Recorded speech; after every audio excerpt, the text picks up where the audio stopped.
I was new to the industry and decided that I wanted to start it the right way.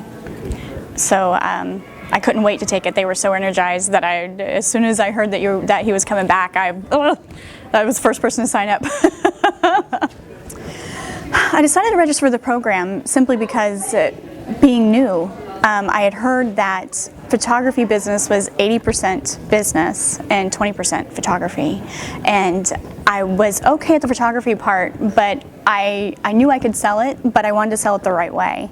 And I didn't want to go out of business in the next couple of years. I really wanted to start off on the right foot, and I didn't want to play catch up later. So the business part of it became a necessity for me, and I heard that it was the best place to start.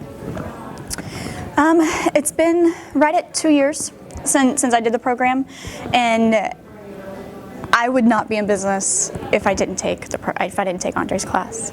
I still use his spreadsheets to this day.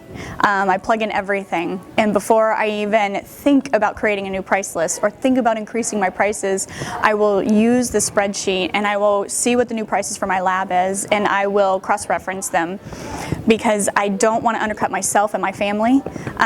So for me, it's instrumental. I still have the PhotoCoach book sitting on my desk, and whenever I think about something or if I just need a little bit of inspiration, I go back because it's so full of information that I didn't think that I would use at the time, but going back, it's kept me where I am today. And today, my averages are about, I'm part-time still, but my averages are $600 more than what they were before.